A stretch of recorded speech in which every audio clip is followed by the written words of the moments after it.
The first thing we need to understand for planning any meeting is the reason. So many of us, and I've done this too, we schedule meetings just out of habit. But I'm asking you to take a moment and think about what you're actually trying to accomplish. Sometimes you'll realize that you could make a phone call or send an email instead. Do you remember in Alice in Wonderland when she meets the Cheshire Cat? She asks, "Which way should I go?" And the cat responds, "Well, where do you want to go?" She says, "I don't care as long as I go somewhere." And the cat replies, "Well, then, it doesn't really matter which path you take." That's the reason that this book is a classic. If we don't have a goal in mind, we can't have a path. It's true for so much in life, and meetings are no exception. Like I was saying, whenever I first start thinking about having a meeting, I think about the reasons.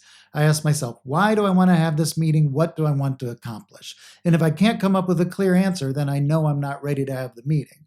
Is it so the project team can understand the current status of the project and figure out the next steps towards achieving objectives? Or is it to make a decision on something? Whatever the reason is, it needs to be somewhat specific. If it's too big or too many reasons, you might want to break it up into a few different meetings or think about non meeting ways to address some of the reasons. In order to help you think through your meeting development process, I provided a downloadable meeting template. You can find it in the course materials section. The first thing you'll want to fill out is the reason and write a meeting purpose statement with outcomes. That will inform practically every other section of the template: invitees, agenda items, etc. We'll go through each section in detail later in the course, but now let me give you a quick overview. Okay, so meeting called by is most likely you, unless, of course, you're helping someone else organize the meeting. And then we have reasons and outcomes that we just discussed. There are sections for invitees, facilitator, note taker, and timekeeper. Next, we have agenda items. You can see that there's a place for topic, presenter, and time allotted. This is where you actually outline the meeting. After that is action items. These are the tasks and responsibilities that people have committed to. By listing them here, you are holding people accountable to their responsibilities. There is a space to list the task, the person who accepted the task, and the due date. Lastly, in the other information section, we have special notes. Here's where you can write down any special request, like if you want the invitees to read something in order to be prepared for the meeting, or if it's a lunchtime meeting and you want to let everyone know that food will be provided. After all, as the now famous viral tweet says, a meeting without food should be an email. I always like to write a meeting purpose statement just to get my head on straight. What I'm looking for here is something that is achievable, in line with long-term goals, and usually involves appropriate next steps. In order to do this, I think in terms of specific, tangible outcomes I want to achieve.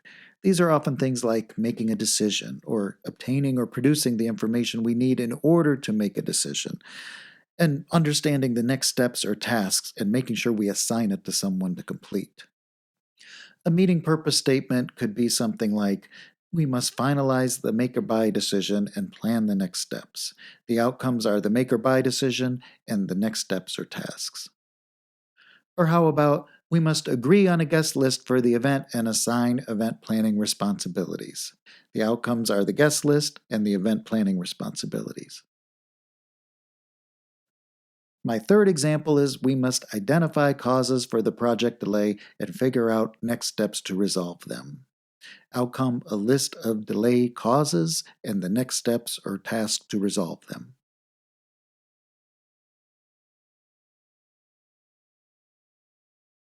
Now, before we move on, I want to actually do this. So pause the video for a moment and think about a typical or upcoming meeting you may have. Write down the reasons and objectives for that meeting, and don't forget to include specific tangible outcomes.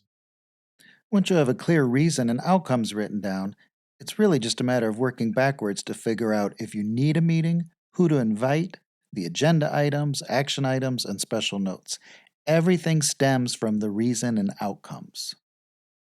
Okay, so we have our purpose statement and objectives. Now, the next thing I'd ask myself is, do I actually need to have this meeting to get these results?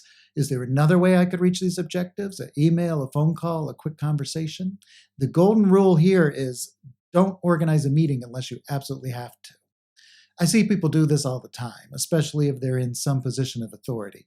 They invite everyone to their office, to the conference room, and each person reports on their particular area, but then they have to sit through all these other presentations that may have nothing to do with them. Which leads us to our next question. Who should we invite to our meeting? Or better yet, who needs to be at this meeting to get the results that we want? And if we've done a good job with our purpose statement and objectives, finding that answer should be relatively easy to figure out. The answer to the question of who to invite is only the people you need to reach your goals. So, who do we need to invite in order to reach our objectives? Obviously, anyone you need in order to make a decision or provide information to help make that decision. You could also include people that need to be kept informed and that you would like to have accept certain responsibilities and tasks. Now, I've been part of meetings where certain non essential people were invited. It's usually upper management in order to keep them informed or engaged. Sometimes it may be necessary or even beneficial to do this, but I try and make that more of an exception than the rule. And remember, if we want to make decisions, figure out next steps, and assign tasks, smaller numbers will make that easier. We said somewhere between 3 to 8 people for this type of meeting. To be honest, if you're only inviting 3 people to this meeting, you might be able to reach your goals with a casual conversation instead of an official meeting. But at the same time, also be wary of inviting too many people. The more people, it can be harder to control and harder to reach any sort of consensus.